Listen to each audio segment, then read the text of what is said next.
सबर का फल मीठा होता है। आपने इस मुहावरे को जरूर सुना होगा।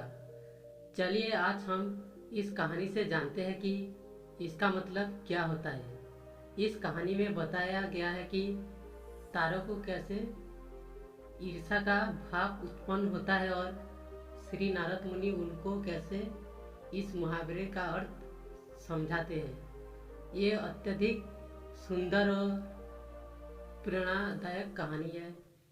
जब सूरज अस्त हो रहा था तब हल्की हल्की संध्या से उत्पन्न होती है और चारों तरफ शांत वातावरण जैसा एक अंधेरा छा जाता है। सभी जीव जंतु पशु पक्षी अपने निवास स्थान को जाने लगते हैं और हल्की हल्की हवा चलने लगती है।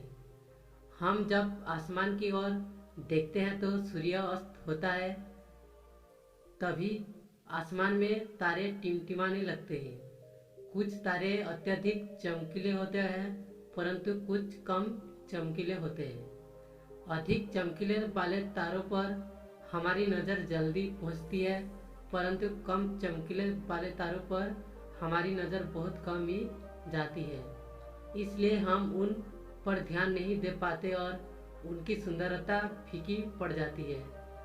परंतु उन सब में से एक ऐसा तारा होता है जो अधिक चमकीला होता है, जिसके आने से पूरा आसमान जगमगा जाता है।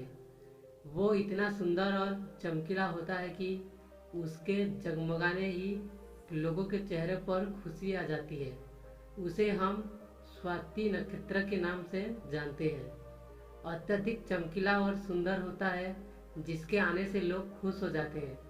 इसलिए बाकी के नक्षत्र स्वाति नक्षत्र से ईर्ष्या करते हैं और अपनी इस ईर्ष्या की कथा को श्री नारद मुनि को बताते हैं। नारद मुनि उन सभी तारों को समझाते हुए कहते हैं कि देखो, जो भी सबर करता है उनकी कीर्ति संसार में होती है और मुझे प्रतीत होता है कि आप लोगों में धैर्य नहीं है, इसलिए आप लोग संध्या काल में होते ही तुरंत जगमगाने लगते हैं। लेकिन स्वाति नक्षत्र अत्यधिक समय के बाद आसमान में निकट आता है, तभी उसकी प्रतिस्पर्धा इतनी अधिक होती है, तभी सभी लोग के चेहरे पर मुस्कान आती।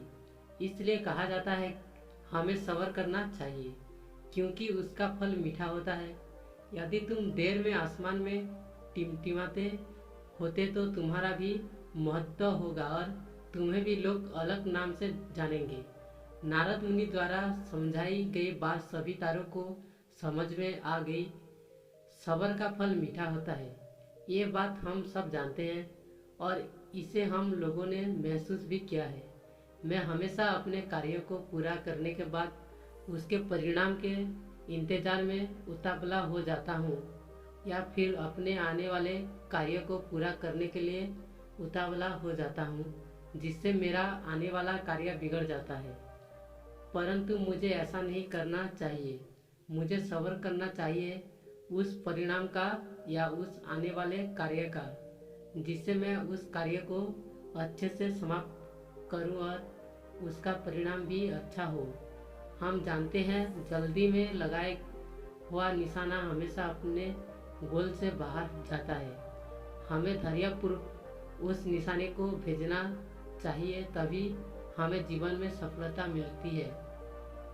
हमें किसी भी कार्य को धैर्यपूर्वक करना चाहिए, तभी सफलता के दरवाजे खुलते हैं। धैर्य ही ऐसा शस्त्र है जो विकट परिस्थितियों में मनुष्य के मस्तिष्क का संतुलन बनाया रख सकता है और उसको आगे आने वाली चुनौतियों को से निपटने के लिए नए मार्ग को बतला सकता है।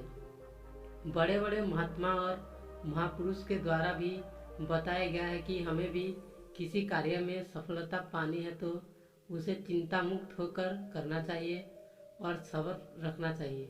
परिणाम की सफलता अवश्य मिलेगी।